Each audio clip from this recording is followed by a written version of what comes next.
I've always been fascinated by the stories that shape our understanding of human nature and our relationship with the divine. Today, we're going to uncover one of the most profound moments in biblical history, the day Adam and Eve hid from God. This pivotal event, described in Genesis 3, 6, 10, marks a turning point in humanity's relationship with their Creator. What drove them to conceal themselves, and what were the far-reaching consequences of their actions? Picture this, the heart of Eden, a paradise beyond our imagination. Adam and Eve lived in perfect harmony with God and nature, but everything changed when they succumbed to temptation and ate the forbidden fruit. Genesis 3, 7 tells us, "Then the eyes of both of them were opened, and they realized they were naked." This newfound awareness was more than just a physical revelation. It represented a loss of innocence, a sudden understanding of their vulnerability and mortality. The fruit that promised knowledge brought with it a burden they were unprepared to bear. Can you imagine the weight of that realization? As the reality of their disobedience set in, Adam and Eve were overcome with emotions they had never experienced before: fear and shame.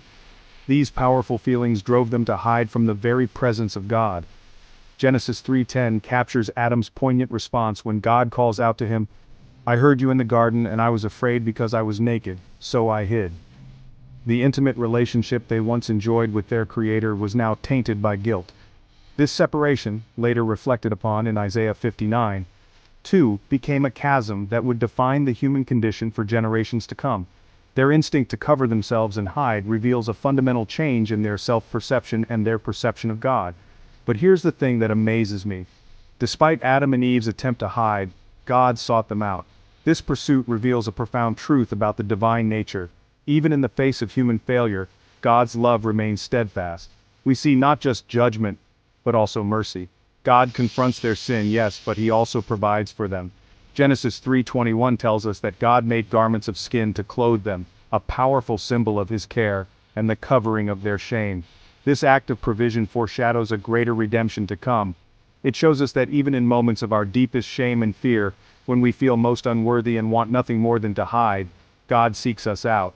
The story of Adam and Eve is in many ways our story too. Our struggles with temptation, our failures, and our tendency to hide when we feel guilty. But it's also a story of hope, showing us that God's desire to restore and redeem is stronger than our impulse to run away. As I reflect on the story of Adam and Eve, I'm reminded of the complex relationship between humanity and the divine. Their impulse to hide from God in moments of shame and guilt is one we can all relate to, isn't it? Yet the enduring message of this ancient tale is not one of condemnation, but of hope. It reveals a God who pursues us even in our darkest moments, offering redemption and restoration. How does this story resonate in your own life? In the broader human experience? These are questions worth pondering as we continue our journey through the timeless narratives that shape our understanding of ourselves and our place in the universe.